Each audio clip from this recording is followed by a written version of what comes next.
ಕುವೆಂಪು ಅಂತ ಮಹಾಶಯ ಬಂದು ಈ ನಾಡಿಗೆ ಕಲ್ಪತರು ನಾಡು ಅಂತ ಹೆಸರಿಟ್ಟಿದ್ದಾರೆ ಅನ್ನೋ ಸುದ್ದಿಯನ್ನು ಕೇಳುವಂತ ಆ ರೋಮಾಂಚನವೇ ಬೇರೆ, ಅದು ಬೇರೆ ಇದೆ. ಇಂಥ ಜಾಗದಲ್ಲಿ ಅತ್ಯುತ್ತಮವಾಗಿರ್ತಕ್ಕಂಥ ಶಿಕ್ಷಣ ಕ್ಷೇತ್ರಗಳು, ಮಹಾನ್ ಘಟಾನುಘಟಿಗಳು ಇಲ್ಲಿ ಹಾಳಿ ಹೋಗಿರ್ತಕ್ಕಂಥದ್ದು.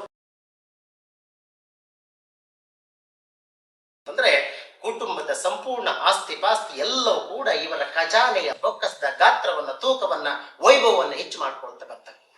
ಅದನ್ನು ಹೆಚ್ಚು ಮಾಡೋದಕ್ಕೋಸ್ಕರವಾಗಿ ಇವರು ಇನ್ನಿಲ್ಲದೆ ಇರತಕ್ಕಂತಹ ಆ ನೂಲನ್ನ ಎಣಿತಾ ಅವರನ್ನ ಸಂಕಟಕ್ಕೆ ಸಿಲುಕಿಸ್ತಾ, ಸಾಲದ ಸುಳಿಗೆ ಸಿಲುಕಿಸಿ ಅವರನ್ನ ಬೀದಿ ಪಾಲು ಮಾಡುವಂತ ಕೆಲಸವನ್ನ ಮಾಡ್ತಾರೆ.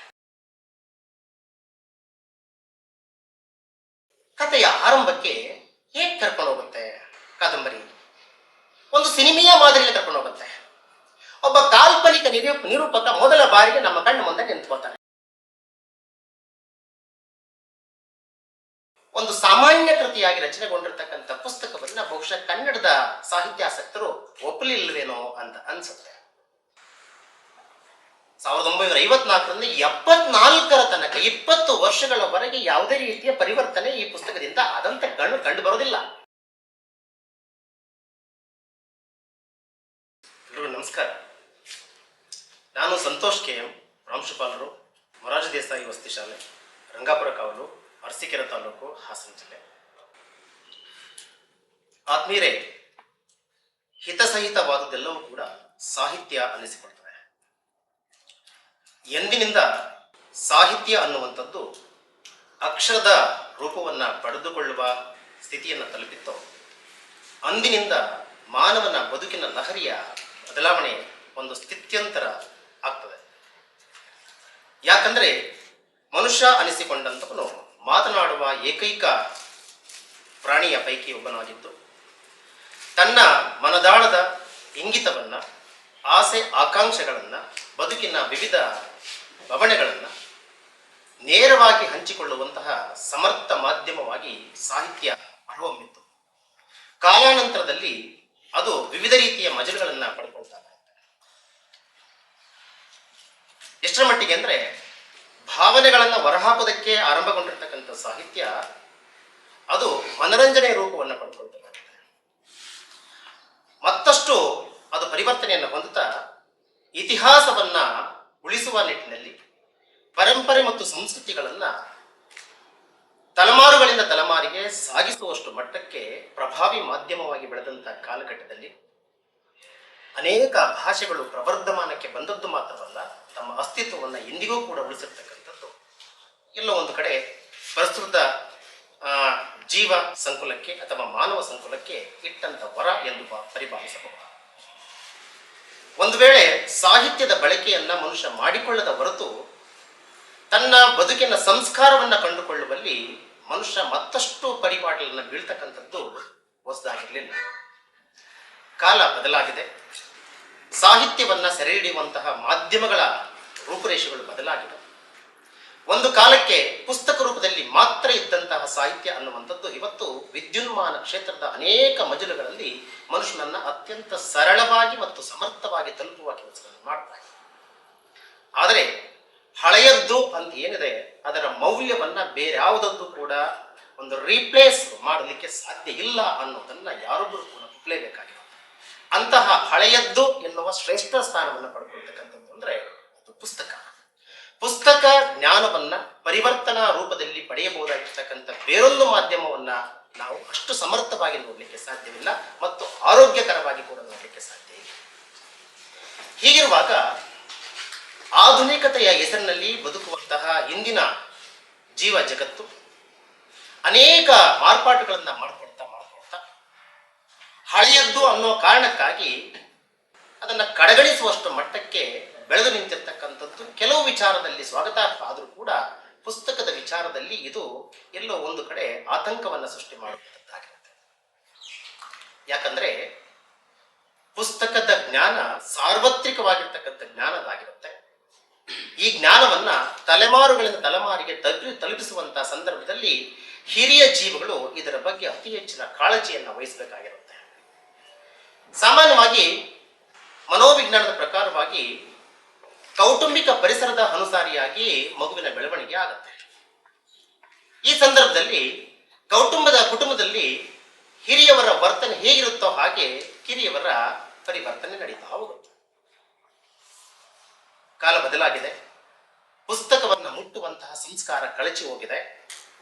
ಒಂದು ವೇಳೆ ಪುಸ್ತಕದ ಕೀಟ, ಪುಸ್ತಕದ ಹುಳು ಎಂದು ಕರೆಸಿಕೊಳ್ಳಬಹುದಾಗಿರ್ತಕ್ಕಂಥವರು ಕೆಲವೊಂದು ನಿರ್ದಿಷ್ಟವಾಗಿರ್ತಕ್ಕಂಥ ಸಂದರ್ಭದ ತನಕ ಆ ಪುಸ್ತಕದ ಜೊತೆಯ ಒಡನಾಟವನ್ನು ಇಟ್ಟುಕೊಂಡವರು ಕಾರಣಾಂತರಗಳಿಂದ ಅದರಿಂದ ವಿಮುಖರಾಗಿ ಬಿಡ್ತಾರೆ.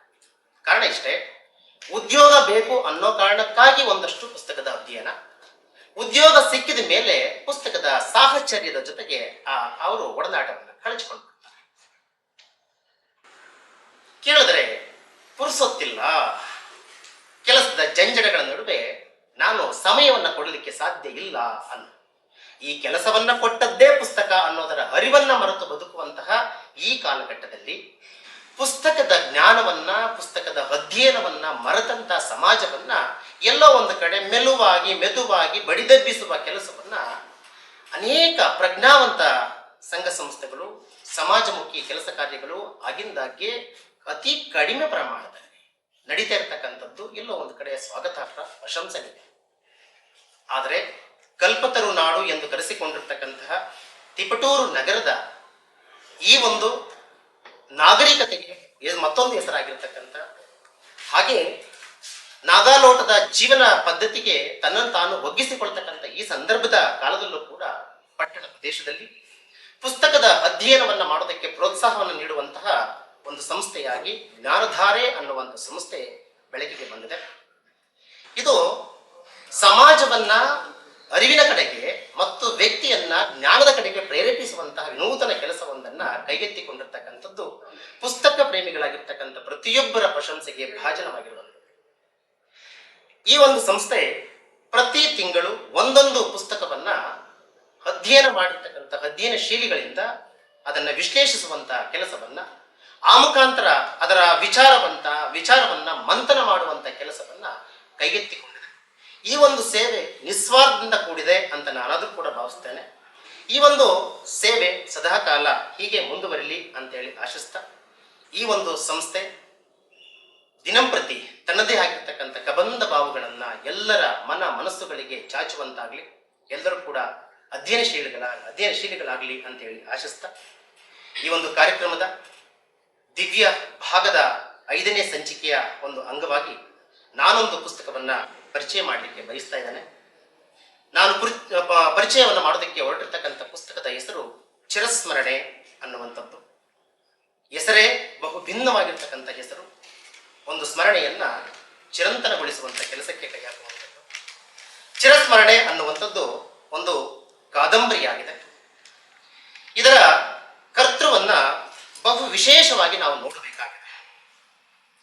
ಯಾಕೆ ಅಂತಂದ್ರೆ, ಕಬ್ಬಿನ ಹಾಲನ್ನ ಕುಡಿಯಲು ಹೊರಟಂತಹ ಒಬ್ಬ ವ್ಯಕ್ತಿಗೆ ಕಬ್ಬಿನ ಗುಣಲಕ್ಷಣವನ್ನು ನೋಡಬೇಕಾಗಿದೆ. ಇಲ್ಲೂ ಕೂಡ ಹಾಗೆ ಒಬ್ಬ ಕವಿ ಅಥವಾ ಲೇಖಕ ಅಥವಾ ಸಾಹಿತಿಯಾಗಿರ್ತಕ್ಕಂಥವನು ಹೇಗೆ ಬದುಕಿದಾನೆ ಅನ್ನೋದರ ಆಧಾರದ ಮೇಲೆ ಆತನ ಬರವಣಿಗೆ ಮತ್ತು ಕೃತಿ ಅನ್ನುವಂಥದ್ದು ಹೊರಬರಲಿಕ್ಕೆ ಸಾಧ್ಯ ಆಗತ್ತೆ. ಸಾಮಾನ್ಯವಾಗಿರ್ತಕ್ಕಂಥ ನೆಲೆಗಟ್ಟಿನಲ್ಲಿ ಏನೋ ಗೀಚಬೇಕು ಅಂತೇಳಿ ಗೀಚಿದಂಥದ್ದೆಲ್ಲ ಕೂಡ ಅದ್ಭುತವಾಗಿರ್ತಕ್ಕಂಥ ಸಾಹಿತ್ಯ ಆಗಬೇಕು ಅಂತಿಲ್ಲ, ಆಗಲಾರದು ಕೂಡ. ಹಾಗಿರುವಾಗ ಬದುಕಿನಲ್ಲಿ ಸಾಕಷ್ಟು ಭಾವನೆಗಳನ್ನ ಹೊಂದಿರ್ತಕ್ಕಂಥವನು ಮಾತ್ರ ಅತ್ಯುತ್ಕೃಷ್ಟವಾಗಿರ್ತಕ್ಕಂಥ ಸಾಹಿತ್ಯವನ್ನು ರಚನೆ ಮಾಡಲಿಕ್ಕೆ ಸಾಧ್ಯ ಆಗುತ್ತೆ ಅನ್ನೋದನ್ನ ಅನೇಕ ಪ್ರಭಾವಿ ಪುಸ್ತಕಗಳು, ಗ್ರಂಥಗಳು ಅದನ್ನ ಸಾಬೀತುಪಡಿಸ್ತಾ ಹೋಗಿರ್ತಕ್ಕಂಥ ಹಿನ್ನೆಲೆ ಒಳಗಡೆ ಶ್ರೀಯುತ ನಿರಂಜನ ಎನ್ನುವ ವ್ಯಕ್ತಿ ದಕ್ಷಿಣ ಕನ್ನಡದ ಕುಳಕುಂದ ಎನ್ನುವ ಸಾಮಾನ್ಯ ಹಳ್ಳಿಗಾಡಿನೊಂದರಲ್ಲಿ 1924 ಜೂನ್ ತಿಂಗಳ 15ನೇ ತಾರೀಕಿನಂದು ಜನನ ಆಗ್ತದೆ.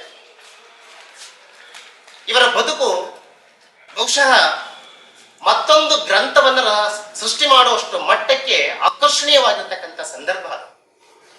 ಇಡೀ ಬದುಕನ್ನು ತೆಕ್ಕೊಂಡಾಗ ಒಂದು ಪುಸ್ತಕವನ್ನು ರಚನೆ ಮಾಡಲಿಕ್ಕೆ ಸಾಕಾಗುವಷ್ಟು ಸಾಹಿತ್ಯವನ್ನು ಹೊಂದಿರತಕ್ಕಂಥದ್ದು. ಆದರೆ ಕುಳಕುಂದ ಶಿವರಾಯ ಎಲ್ಲೂ ಕೂಡ ತನ್ನ ಜೀವಿತದ ಯಾವ ಎಳೆಯಲ್ಲೂ ಕೂಡ ಯಾವ ಗ್ರಂಥದಲ್ಲೂ ಕೂಡ ಸೆರೆ ಹಿಡಿಯುವ ಪ್ರಯತ್ನವನ್ನ ಮಾಡದೆ ಅದರ ಒಂದು ಎಸೆನ್ಸ್ ಅನ್ನ ಮಾತ್ರ ತನ್ನ ಇಡೀ ಕೃತಿಯ ಉದ್ದಕ್ಕೂ ಕೂಡ ಪಸರಿಸುವಂತ ಕೆಲಸವನ್ನ ಮಾಡ್ಕೊಂಡು ಬಂದಿರತಕ್ಕಂಥದ್ದು ಅವರ ಕೃತಿಯ ಒಂದು ಸೌಖ್ಯವನ್ನ ಮತ್ತು ಅದರ ಪ್ರಾವೀಣ್ಯತೆಯನ್ನು ಹೆಚ್ಚು ಮಾಡ್ತಕ್ಕಂಥದ್ದಕ್ಕೆ ಸಾಕ್ಷಿಯಾಗಿ ನಿಲ್ಲುತ್ತೆ. ಇದರ ಮೂಲ 8ನೇ ವರ್ಷಕ್ಕೆ ಬಾಲ್ಯ ವಿವಾಹಕ್ಕೆ ಗುರಿಯಾಗಿರ್ತಕ್ಕಂಥ ಒಬ್ಬ ಹೆಣ್ಣು ಮಗಳ ಮಗ. ಒಂದು ಮಗುವಿಗೆ ಮದುವೆ ಆಗುತ್ತೆ 8 ವರ್ಷಕ್ಕೆ.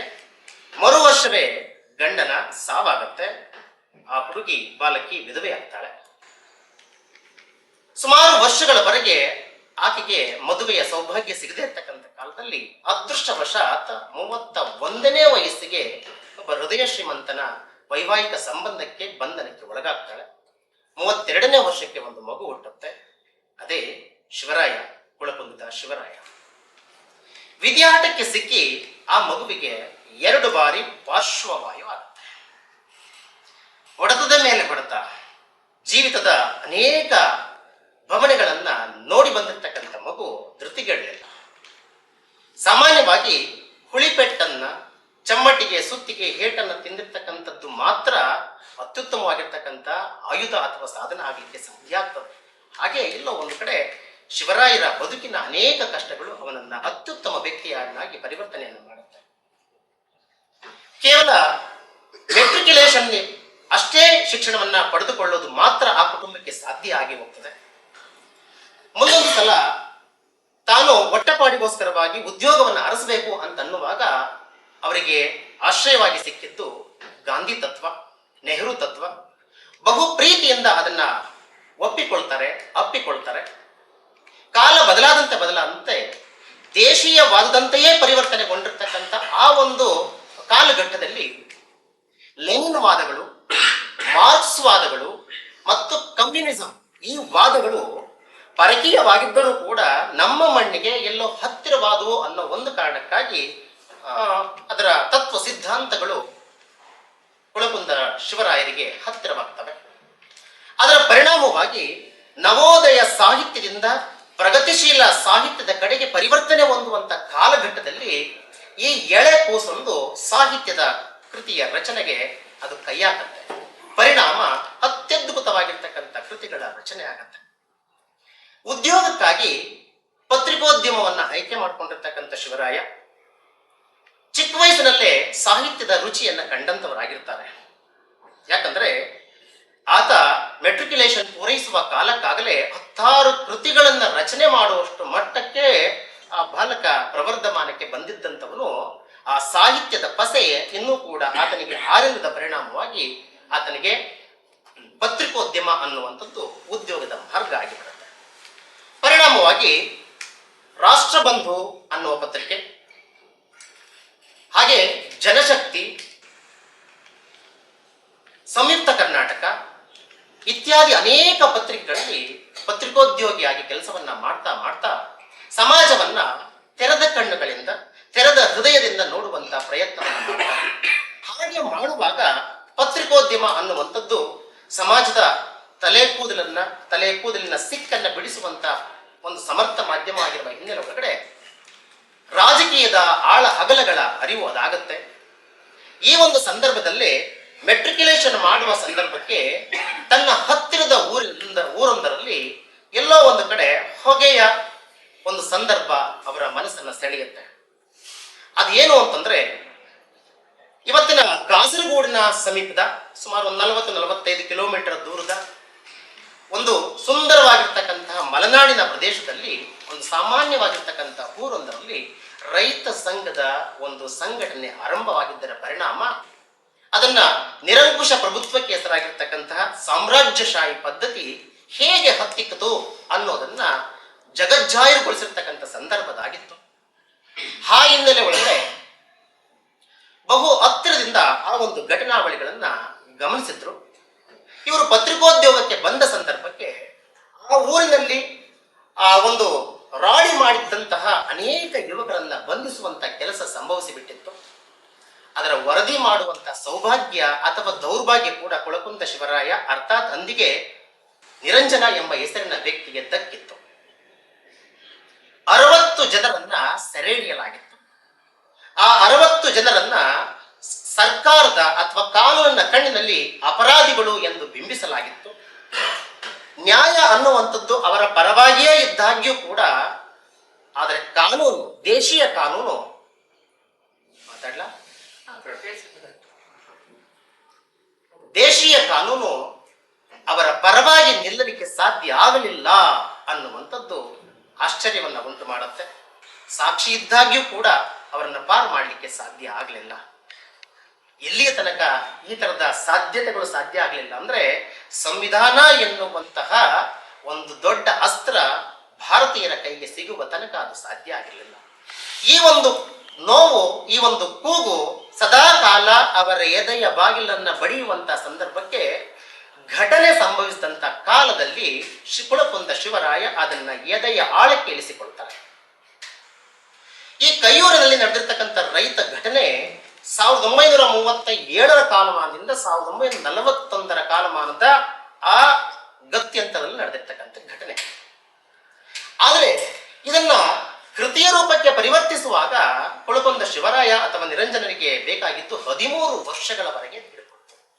ಅದರ ಅರ್ಥ 13 ವರ್ಷಗಳವರೆಗೆ ನಿರಂಜನರ ಎದೆಯಲ್ಲಿ ಅದು ಮಾಡಿರ್ತಕ್ಕಂಥ ತಾಕಲಾಟ, ವೈಚಾರಿಕ ಮಂಥನ ಅದು ಎಷ್ಟಿದ್ದಿರಬಹುದು, ಅದು ಯಾವ ರೂಪವನ್ನು ಪಡೆದುಕೊಳ್ಳೋಕ್ಕೋಸ್ಕರವಾಗಿ ಮೊಳಕೆಗೋಸ್ಕರ ಕಾಯ್ತಿದ್ದಿರಬಹುದು, ಅಥವಾ ಆ ಸಾಹಿತ್ಯದ ರೂಪವನ್ನ ಪಡೆಯುವ ಸಂದರ್ಭಕ್ಕೆ ಮಾನಸಿಕವಾಗಿರ್ತಕ್ಕಂಥ ಮನೋಭೂಮಿಕೆಯ ಅದಕ್ಕೋಸ್ಕರವಾಗಿ ಅವರು ಹೊಂಚು ಹಾಕಿದ್ದಿರಬಹುದು. ಇಷ್ಟೆಲ್ಲ ವ್ಯವಸ್ಥೆಗಳ ನಡುವೆ ಒಂದು ಸಂದರ್ಭಕ್ಕೆ ಅದನ್ನ ಕೃತಿರೂಪಕ್ಕೆ ಪರಿವರ್ತನೆಯನ್ನು ಮಾಡುವ ಕೆಲಸವನ್ನ 1954ರಲ್ಲಿ ಮೊದಲ ಬಾರಿಗೆ ಕನ್ನಡದಲ್ಲಿ ರಚನೆಯನ್ನು ಮಾಡ್ತಾರೆ. ನಡೆದದ್ದು ಮಲಯಾಳಿ ನೆಲದಲ್ಲಾದರೂ ಕೂಡ ಕೃತಿಯ ರೂಪಕ್ಕೆ ಬಂದದ್ದು ಮಾತ್ರ ಕನ್ನಡದ ಭಾಷೆಯಲ್ಲಿ. ಕನ್ನಡದ ಭಾಷೆಯಲ್ಲಿ ಅಷ್ಟೊತ್ತಿಗಾಗಲೇ ಮಹಾನ್ ಕೃತಿಗಳು ರಚನೆ ಆಗಿದ್ದರ ಪರಿಣಾಮವಾಗಿ ಅವುಗಳ ನೆರಳಿನಲ್ಲಿ ನಿರಂಜನ ಕೃತಿ ಬಹುಶಃ ಎಲ್ಲ ಒಂದು ಕಡೆ ಮಾಸಿ ಹೋಗಿದ್ದಿರಬಹುದು. ಯಾಕಂದ್ರೆ ಕನ್ನಡಿಗರ ಪಾಲಿಗೆ ಅಂದು ಬೇಕಾಗಿದ್ದೇನು ಅಂತಂದ್ರೆ ವೈಭವೋಪೇತವಾಗಿರ್ತಕ್ಕಂಥ ಸಾಹಿತ್ಯದ ರಚನೆ.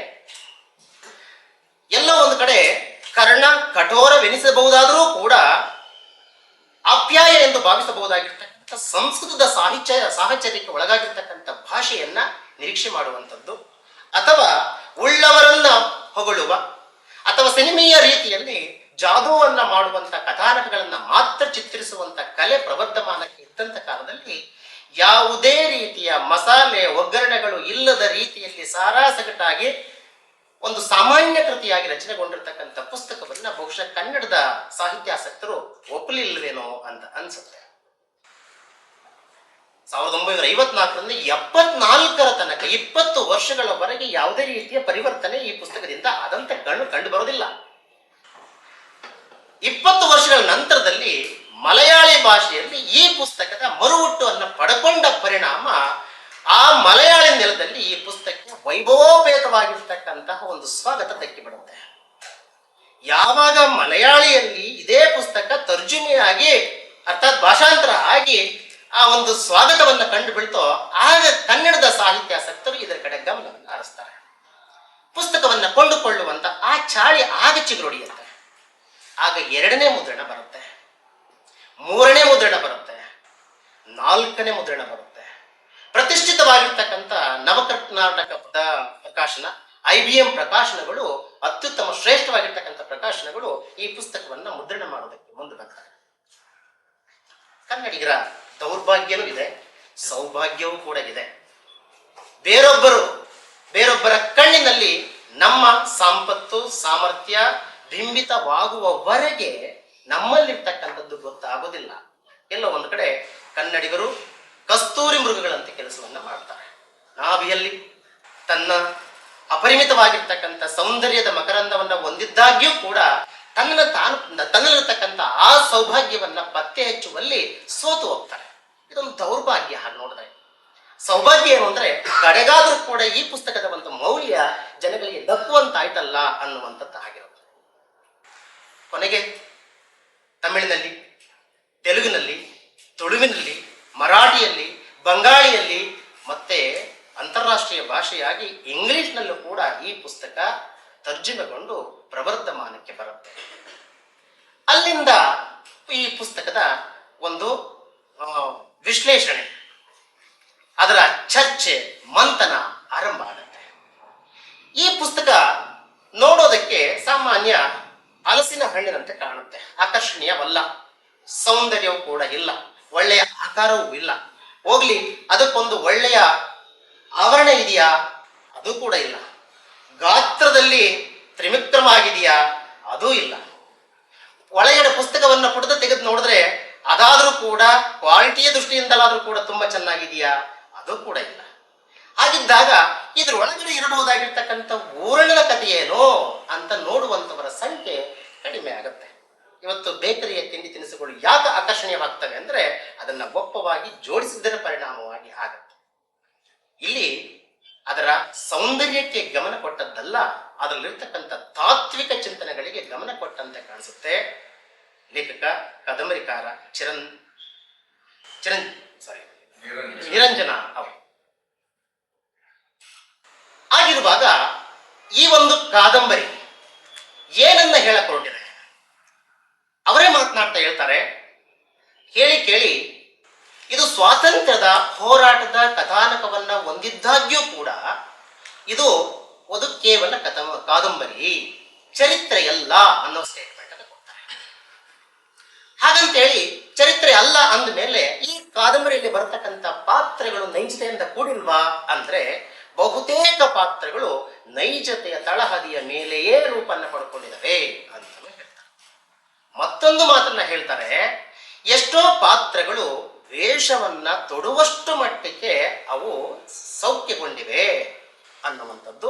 ಕೆಲವೊಂದು ಕೃತಿಗಳು ಮಾತ್ರ, ಪಾತ್ರಗಳು ಮಾತ್ರ ನನ್ನ ಕಲ್ಪನೆಯ ಜಗತ್ತಿನಿಂದ ಹೊರ ಬಂದಿದ್ದಾವೆ ಅನ್ನೋದನ್ನ ಮೊದಲ ಬಾರಿಗೆ ಅದನ್ನು ಸ್ಪಷ್ಟಪಡಿಸಿಬಿಡ್ತಾರೆ.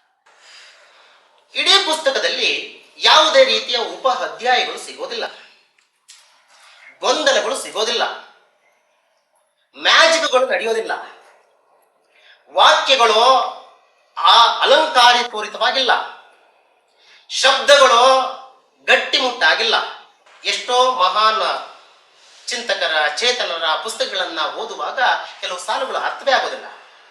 ಕೆಲವು ಪದಗಳನ್ನು ನೋಡಬೇಕು ಅಂದ್ರೆ ಶಬ್ದಕೋಶದ ಮೊರೆ ಹೋಗದ ಹೊರತು ಅದನ್ನು ಜೀರ್ಣಿಸಿಕೊಳ್ಳಿಕ್ಕೆ ಸ್ವಲ್ಪ ಸಾಹಿತ್ಯಿಕವಾಗಿ ಗಟ್ಟಿಮುಟ್ಟಾದರೂ ಕೂಡ ಕಷ್ಟ ಆಗ್ತಕ್ಕಂಥ ಕಾಲಘಟ್ಟದಲ್ಲಿ ನಿರಂಜನರ ಭಾಷೆ ಎಷ್ಟು ಸರಳವಾಗಿದೆ ಅಂತಂದ್ರೆ ಕೇವಲ ಕೆನೆಯನ್ನ ಸರಿಸಿದ ಕೂಡಲೇ ಘಮಘಮಿಸುವಂತಹ ಹಾಲು ಒಬ್ಬ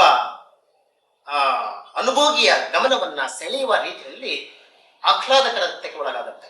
ಬಹಳ ಸರಳವಾಗಿದೆ, ಮ್ಯಾಜಿಕ್ಗಳು ನಡೆಯುವುದಿಲ್ಲ. ಅದರೊಳಗೆ ಬರ್ತಕ್ಕಂಥ ಪಾತ್ರಗಳು ಯಾವುದೇ ರೀತಿಯ ಹೀರೋಯಿಸಮ್ ಅನ್ನ ಪ್ರದರ್ಶನ ಮಾಡೋದಿಲ್ಲ.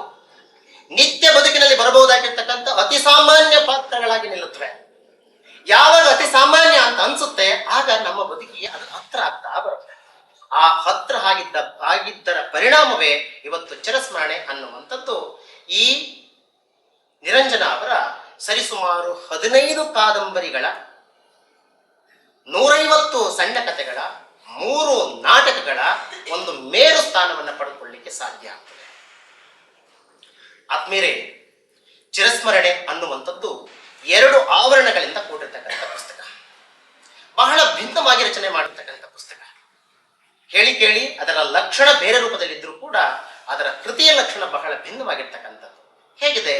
ಮೊದಲ ಅಧ್ಯಾಯಕ್ಕೆ ಮುನ್ನ ಅಂತ ಒಂದು ಉಪಶೀರ್ಷಿಕೆ ಕಾಣಿಸುತ್ತೆ, ಇನ್ನೊಂದು ಕೊನೆಯಲ್ಲಿ ಕೊನೆಯ ಅಧ್ಯಾಯದ ನಂತರ ಅಂತ ಒಂದೊಂದು ಶೀರ್ಷಿಕೆ ಕಾಣಿಸುತ್ತೆ. ಬಹುಶಃ ಈ 2 ಅಧ್ಯಾಯಗಳಿದ್ದಾವೆ. ಮೊದಲ ಅಧ್ಯಾಯದಲ್ಲಿ ನಿರಂಜನ ಅವರ ಸಂಪೂರ್ಣ ಉದ್ದೇಶ ಏನಿದೆ ಅದನ್ನ ಸಾಬೀತುಪಡಿಸುವಂತಹ ಮಟ್ಟಕ್ಕೆ ಅದು ನಿಲ್ಲುತ್ತೆ. ಕೊನೆಯ ಅಧ್ಯಾಯವನ್ನು ಅಧ್ಯಯನ ಮಾಡುವಾಗ ಪ್ರತಿಯೊಬ್ಬನ ಎದೆ ಭಾರದಿಂದ ತೊಡಗುತ್ತೆ, ನೋವಿನಿಂದ ತೊಡಗುತ್ತೆ, ಎಲ್ಲ ಒಂದ್ ಕಡೆ ಸಂತೃಪ್ತ ಭಾವದಿಂದ ತೊಡಗುತ್ತೆ. ಒಂದು ಸಿನಿಮಾ ನೋಡಿದಾಗಲೂ ಕೂಡ ಸಿನಿಮಾ ತುಂಬಾ ಚೆನ್ನಾಗಿತ್ತು ಅಂದ್ರೆ ನಕ್ಕೊಂಡು ಬರ್ತೀವಿ, ತುಂಬಾ ದುಃಖದಿಂದ ಬಂತು ಅಂದ್ರೆ ಎಲ್ಲ ಒಂದ್ ಕಡೆ ಭಾರ ಹೃದಯ. ಈ ಪುಸ್ತಕ ಮಾತ್ರ ಎರಡನ್ನ ಕೂಡ ಮಿಶ್ರಣ ಮಾಡಿಬಿಡುತ್ತೆ. ಕಣ್ಣೀರಿನ ಜೊತೆಗೆ ಒಂದು ರೀತಿಯ ಸಾಂತ್ವನ ಅಥವಾ ಸಮೃದ್ಧ ಅಥವಾ ಒಂದು ರೀತಿಯ ತೃಪ್ತ ಮನೋಭಾವವನ್ನು ತೆಕ್ಕೊಂಡು ಬರುತ್ತೆ. ಯಾಕಂದ್ರೆ ಇಲ್ಲಿಯ ಪಾತ್ರಗಳು ಆ ಕೆಲಸವನ್ನ ಅತ್ಯಂತ ಸಮರ್ಥನೀಯವಾಗಿ ಮಾಡಿ ಮುಗಿಸ್ಬಿಡ್ತಾರೆ. ಕಥೆಯ ಆರಂಭಕ್ಕೆ ಹೇಗೆ ಕರ್ಕೊಂಡು ಹೋಗುತ್ತೆ ಕಾದಂಬರಿ? ಒಂದು ಸಿನಿಮೆಯ ಮಾದರಿಯಲ್ಲಿ ಕರ್ಕೊಂಡು ಹೋಗುತ್ತೆ. ಒಬ್ಬ ಕಾಲ್ಪನಿಕ ನಿರೂಪಕ ಮೊದಲ ಬಾರಿಗೆ ನಮ್ಮ ಕಣ್ಣು ಮುಂದೆ ನಿಂತ್ಕೋತಾನೆ. ನಮ್ಮನ್ನ ಬೆಂಗಳೂರಿನ ಒಬ್ಬ ಪ್ರವಾಸಿ ಅಂತೇಳಿ ನಮಗೆ ಬಿಂಬಿಸ್ತಾನೆ. ನಾವು ಬೆಂಗಳೂರಿನಿಂದ ರೈಲನ್ನು ಹತ್ಕೊಂಡು ಮಂಗಳೂರಿಗೆ ಬಂದಿದ್ದೀವಿ. ಮಂಗಳೂರಿನಿಂದ ಚರ್ವತ್ತೂರು ಅನ್ನುವಂಥ ಒಂದು ಗ್ರಾಮಕ್ಕೆ ಬಂದು ಹೇಳ್ಕೊಂಡಿದ್ದೀವಿ. ಅಲ್ಲಿಗೆ ಆ ಕೈಯೂರಿನ ಒಬ್ಬ ಮುಖ್ಯಸ್ಥನಾಗಿದ್ದುಕೊಂಡು ಆ ನಿರೂಪಕ ನಮ್ಮನ್ನ ತನ್ನ ಊರಿಗೆ ಬರಮಾಡ್ಕೊಳ್ತಾನೆ. ಹೇಗೆ ಬರಮಾಡ್ಕೊಳ್ತಾನೆ? ಅವನ ಭಾಷೆ ಹೇಗಿದೆ, ಅವನ ಹಾರ್ದಿಕತೆ ಹೇಗಿದೆ. ತನ್ನೂರಿಗೆ ಒಬ್ಬ ಆಗಂತುಕನನ್ನ ಕರೆದುಕೊಳ್ಳುವಾಗ ಭಾರತೀಯ ಸಂಸ್ಕೃತಿ ಆತನಲ್ಲಿ ಹೇಗೆ ಬಿಂಬಿತವಾಗುತ್ತೆ, ಎಷ್ಟು ನಯನಾಜೂಕಾಗಿ ಅಂಗೈಯಲ್ಲಿಟ್ಟು ಒಬ್ಬ ಪ್ರವಾಸಿಯನ್ನ ಅಥವಾ ಒಬ್ಬ ಆಗಂತುಕನನ್ನ ಅತಿಥಿಯನ್ನ ಸ್ವೀಕಾರ ಮಾಡ್ತಾನೆ. ತನ್ನ ಮನಸ್ಸಿನೊಳಗಿನ ಭಾವನೆಗಳನ್ನ ಅವನೇ ಮಾತನಾಡ್ತಾನೆ. ಅವನು ಮಾತಾಡಿರ್ತಕ್ಕಂಥದ್ದನ್ನ ನಾನು ಒಪ್ಪಿಕೊಳ್ತೀನಿ, ಹೌದು ನಾನು ಹಂಗ ಅಂದ್ಕೊಂಡೆ ಅಂತ ನಾನು ಅಂದ್ಕೊಳ್ತೀನಿ. ಅಷ್ಟರ ಮಟ್ಟಿಗೆ ನನ್ನ ಹೃದಯದ ಜೊತೆಗೆ ಮಾತನಾಡ್ತಾ ಮಾತನಾಡ್ತಾ ನಮ್ಮನ್ನ ನಡೆಸ್ಕೊಂಡು ಕರ್ಕೊಂಡು ಊರೊಳಗಡೆ ಹೋಗ್ತಾನೆ. ಕಾಲು ಹಾದಿ, ಗದ್ದೆ, ಬೆಟ್ಟ ಗುಡ್ಡಗಳಿಂದ ಕೂಡಿರ್ತಕ್ಕಂಥ ಜಾಗ ಅದು. ರೈತಾಪಿ ಜನಗಳೇ ಹೆಚ್ಚು ಬಹುತೇಕ ಇರ್ತಕ್ಕಂಥ ಜಾಗ ಅದು. ಅದೆಲ್ಲವನ್ನ ಪರಿಚಯ ಮಾಡ್ಕೊಳ್ತಾ ಕ್ಷಣ ಮಾತ್ರದೊಳಗಡೆ ಊರಿನ ಒಳಭಾಗಕ್ಕೆ ಕಥೆಯ ಹಂದರಕ್ಕೆ ಕರ್ಕೊಂಡು ಬಂದ್ಬಿಡ್ತಾನೆ. ಒಟ್ಟಾರೆ ಈ ಕಥೆಯನ್ನ ಪರಿಚಯ ಮಾಡೋಕ್ಕಿಂತ ಮುಂಚಿತವಾಗಿ ಕೈಯೂರಿನ ಇಡೀ ಲಕ್ಷಣವನ್ನ, ಇಡೀ ಕಥಾನಕವನ್ನ, ಒಂದು ಕಾಲಕ್ಕೆ ಕೈಯೂರು ಬದುಕಿದ್ದಂತ ರೀತಿ, ಮತ್ತೆ ಅದು ಗಲಭೆ ಅಂತ ಬಂದ ಸಂದರ್ಭದಲ್ಲಿ ಆ ವಿಪ್ಲವಕ್ಕೆ ಒಳಗಾಗಿರ್ತಕ್ಕಂಥ ಸಂದರ್ಭ, ಆ ವಿಪ್ಲವದ ನಂತರದಲ್ಲಿ ಬಂದಂತ ಫಲಿತಾಂಶವನ್ನ ಅತಿ ಸರಳವಾದ ರೂಪದಲ್ಲಿ ನಿರೂಪಣೆಯನ್ನ ಮಾಡಿ ನನ್ನೊಂದು ಕಥಾನಾಕಕ್ಕೆ ತಂದು ನಿಲ್ಲಿಸಿಬಿಡ್ತಾನೆ. ಎಲ್ಲಿ ಕರ್ಕೊಂಡು ಹೋಗ್ತಾನೆ? ಕೈಯೂರಿನ ವೀರಗಾಥಾ ಅನ್ನುವ ಒಂದು ಕಥೆಯನ್ನ ನಮಗೆ ತೋರಿಸೋದಕ್ಕೆ ಅಂತ ಕರ್ಕೊಂಡು ಬರ್ತಾನೆ.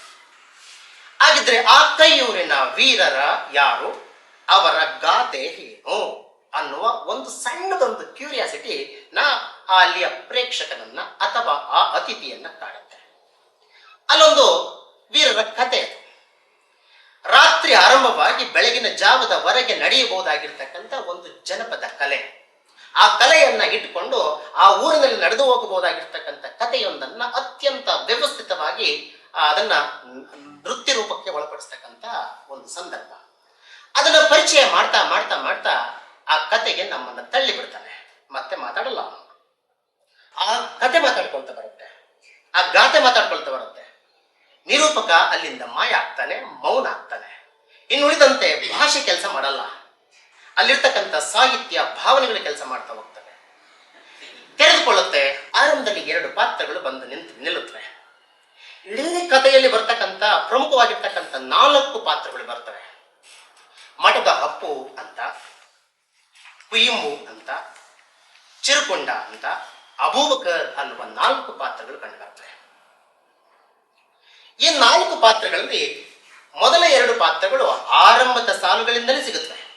ಅಪ್ಪು ಮತ್ತು ಚಿರುಕೊಂಡ ಅಂತ. ಅಪ್ಪು ಅನ್ನುವಂಥವನು ಮಹಾನ್ ಧೈರ್ಯಶಾಲಿಯಾಗಿರ್ತಾನೆ, ಸಾಹಸ ಪ್ರವೃತ್ತಿಯವನಾಗಿರ್ತಾನೆ. ಆದರೆ ಚಿರುಕೊಂಡ ಅನ್ನುವಂಥವನು ಕೃಷಶರೀರಿಯಾಗಿದ್ದುಕೊಂಡು ದೂರಾಲೋಚನೆಗೆ ಒಳಗಾಗಿರ್ತಕ್ಕಂಥವನಾಗ್ತಾನೆ, ಗಟ್ಟಿಮುಟ್ಟಾಗಿರ್ತಕ್ಕಂಥ ಆತ್ಮಸ್ಥೈರ್ಯವನ್ನ ಹೊಂದಂಥವನು ಆಗಿರ್ತಾನೆ. ಅಪ್ಪುಗಿಂತ 1 ವರ್ಷ ಚಿಕ್ಕವನಾಗಿರ್ತಾನೆ.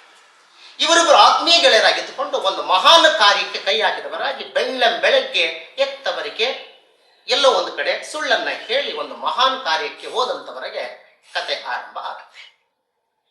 ಇನ್ನುಳಿದ 2 ಪಾತ್ರಗಳು ಕಾದಂಬರಿಯ ಅರ್ಧ ಭಾಗಕ್ಕೆ ಪ್ರವೇಶವನ್ನು ಪಡ್ಕೊಳ್ತವೆ. ಮೊದಲ 2 ಪಾತ್ರಗಳು ಮೊದಲ ಸಾಲಿನಿಂದ ಹಿಡಿದು ಕೊನೆಯ ಪುಟದವರೆಗೆ ಇಡೀ ಕಾದಂಬರಿ ಜೊತೆಗೆ ಬರ್ತವೆ. ಆ ಮೊದಲ ಸಾಲಿನಿಂದ ಕೊನೆಯ ಪುಟದವರೆಗೆ ಕರ್ಕೊಂಡು ಹೋಗೋದಕ್ಕೆ ಅಂತೇಳಿ ಒಂದು ಸೂತ್ರಧಾರಿ ಬರ್ತಾನೆ. ಆ ಸೂತ್ರಧಾರಿ ಯಾರು ಅಂದ್ರೆ ಅದೇ ಕೈಯೂರು ಗ್ರಾಮದ ಪ್ರಾಥಮಿಕ ಶಾಲೆಯ ಒಬ್ಬ ಶಾಲಾ ಮಾಸ್ತರ. ಆ ಮಾಸ್ತರ ಹೇಗಿರ್ತಾನೆ ಅಂದ್ರೆ 3 ದಿನದಲ್ಲಿ ಕೊಳೆತು ಹೋಗಬಹುದಾಗಿರ್ತಕ್ಕಂಥ ಮೊಸರನ್ನ ತಾನು ಮತಿಸುವ ಕಾರ್ಯ ಒಂದೇ ಒಂದರಿಂದ 100 ದಿನಗಳವರೆಗೆ ಜೀವಂತಗೊಳಿಸುವಂತಹ ಮಂತು ಹೇಗೋ ಹಾಗೆ. ಲಕ್ಷೋಪಲಕ್ಷ ಜೀವರಾಶಿಗಳ ಒಳಗೆ ಇವತ್ತು ಹುಟ್ಟಿ ಇನ್ಯಾವತ್ತು ಸತ್ತು ಹೇಳ ಹೆಸರಿಲ್ಲದಂತೆ ಮಾಸಿ ಹೋಗ್ತಕ್ಕಂಥ ಜೀವಾತ್ಮಗಳ ಜೊತೆಯಲ್ಲಿ ಅಪ್ಪು ಮತ್ತು ಚಿರುಕೊಂಡ ಕೂಡ ಹುಟ್ಟಿದ್ರು, ಅಬೂಬಕರ್ ಮತ್ತು ಕುಯಿಮು ಕೂಡ ಹುಟ್ಟಿದ್ರು. ಅಂತವರನ್ನ ಚಿರಸ್ಮರಣೀಯರನ್ನಾಗಿ ಮಾಡುವ, ಪ್ರಾತಸ್ಮರಣೀಯರನ್ನಾಗಿ ಮಾಡುವಂತಹ ಪುಣ್ಯದ ಕೆಲಸವನ್ನ ಆ ಮಾಸ್ತರ, ಶಾಲಾ ಮಾಸ್ತರ, ಅವ್ರಿಗೊಂದು ಹೆಸರು ಕೂಡ ಇಡೀ ಕಾದಂಬರಿಯ ತುಂಬ ಬರೋದಿಲ್ಲ, ಮಾಸ್ತರ ವಹಿಸ್ಕೊಡ್ತಾರೆ. ಎಲ್ಲೋ ಒಂದು ಕಡೆ 4 ಕುದುರೆಗಳ ಒಂದು ರಥ ಕಟ್ಟಿದಂತ 4 ಕುದುರೆಗಳ ಆ ಲಗಾಮನ್ನ, ಹಗ್ಗವನ್ನ ಹಿಡಿದು ಸರಿಯಾದ ದಾರಿಗೆ ಅವರನ್ನು ನಡೆಸ್ತಕ್ಕಂತಹ ಒಬ್ಬ ಸಾರಥಿಯಾಗಿ ಆ ಶಾಲಾ ಮಾಸ್ತರ ಕಡೆಗಳಿಗೆವರೆಗೆ ಬಂದು ನಿಲ್ತಾರೆ. ಇನ್ನು ಮಧ್ಯಭಾಗದಲ್ಲಿ ಬರ್ತಕ್ಕಂಥ ಎರಡು ಪಾತ್ರಗಳು ಅವು ಕೂಡ ಅತ್ಯಂತ ಸಮರ್ಥವಾಗಿರ್ತಕ್ಕಂಥ ಪಾತ್ರಗಳು ಬರ್ತವೆ. ಶಿಸ್ತಿಗೆ ಹೆಸರಾಗಿರ್ತಕ್ಕಂಥ ಅಬೂಬಕರ್ ಅನ್ನುವಂಥ ಒಂದು ಪಾತ್ರ, ದಯಾಳುವಿನ ಪಾತ್ರದಲ್ಲಿ ಕುಯುಂಬು ಅನ್ನುವಂಥ ಒಂದು ಪಾತ್ರ ಬರ್ತದೆ. ಈ ನಾಲ್ಕು ಪಾತ್ರಗಳು ತಮ್ಮ ಬದುಕನ್ನ ಅಚಾನಕ್ಕಾಗಿ ಸಮಾಜಕ್ಕೋಸ್ಕರವಾಗಿ ದೇವರ ಮುಡಿಗೆ ಅಥವಾ ಪಾದಕ್ಕೆ ಅರ್ಪಿಸುವ ಸಲುವಾಗಿ ಸ್ವಚ್ಛಂದವಾಗಿ ಬೆಳೆದಿರ್ತಕ್ಕಂಥ ಹೂವೊಂದನ್ನ ಯಾವುದೇ ರೀತಿಯ ವಿವೇಚನೆ ಇಲ್ಲದೆ ಹರಿಯುವ ರೀತಿಯಲ್ಲಿ ದೇವರು ಹರ್ಕೊಂಡ ರೀತಿಯಲ್ಲಿ ಆ ಅತಿ ಚಿಕ್ಕ ವಯಸ್ಸಿಗೆ ಅವರು ಆತ್ಮಾರ್ಪಿತವನ್ನು ಮಾಡ್ಕೊಳ್ತಕ್ಕಂಥದ್ದು ಕಂಡು ಬರುತ್ತೆ ಸಮಾಜಕ್ಕೋಸ್ಕರವಾಗಿ. ಇದರ ಜೊತೆನಲ್ಲಿ ಇನ್ನೊಂದಷ್ಟು ಪಾತ್ರಗಳು ನಮ್ಮ ಗಮನವನ್ನು ಸೆಳೀತವೆ. ಪಂಡಿತ ಎನ್ನುವಂತಹ ಒಂದು ಅನಾಮಿಕ ಪಾತ್ರ ಬಂದು ಸೇರಿಕೊಳ್ಳುತ್ತೆ, ದಾಂಡಿಗ ಅಂತ ಒಂದು ಪಾತ್ರ ಬಂದು ಸೇರಿಕೊಳ್ಳುತ್ತೆ, ಕಣ್ಣ ಅನ್ನುವಂಥದ್ದು, ಕೋರ ಅನ್ನುವಂಥದ್ದು, ಕೃಷ್ಣನ್ ನಾಯರ್ ಅನ್ನುವಂತಹ ಒಂದು ಪಾತ್ರಗಳು ಬರ್ತವೆ. ಈ ನಾಲ್ವರು ವೀರ ಯೋಧರ ತಂದೆ ತಾಯಿಗಳು ಬಂದು ಸೇರ್ಕೊಳ್ತಾರೆ, ಇವರ ಹೆಂಡತಿಯರು ಬಂದು ಸೇರ್ಕೊಳ್ತಾರೆ. ಒಂದಷ್ಟು ಪಾತ್ರಗಳು ಹೇಗಿದಾವೆ, ಚಿತ್ರಣಗಳು ಹೇಗಿದಾವೆ ಅಂತಂದ್ರೆ, ಒಂದು ಬಾಳೆ ಎಲೆಯನ್ನ, ಉದ್ದವಾಗಿರ್ತಕ್ಕಂಥ ಬಾಳೆ ಎಲೆಯನ್ನ ಹಾಕಿ ಅದರಲ್ಲಿ ನವರಸಗಳು ಎನ್ನುವಂತಹ ಒಂದಷ್ಟು ಭಕ್ಷ್ಯಭೋಜ್ಯಗಳನ್ನ ಬೊಗಸೆಗಟ್ಟಲೆ ತುಂಬಿ ಇಡಿಸಲಾಗದೇ ಇರ್ತಕ್ಕಂಥ ಒಂದು ಅಸಹ್ಯವನ್ನು ಉಂಟು ಮಾಡುವ ಬದಲು ಚಮಚೆಯ ತುದಿಯಲ್ಲಿ ಬಡಿಸಿ ಇನ್ನೊಂದಷ್ಟು ತಿನ್ನಬೇಕಾಗಿತ್ತು ಅನ್ನುವಷ್ಟು ರುಚಿಯನ್ನ ಉಳಿಸಿ ಹೋಗುವಂತ ಪಾತ್ರಗಳಾಗಿ, ಕಥಾನಕಗಳಾಗಿ ಉಳಿದುಬಿಡ್ತವೆ.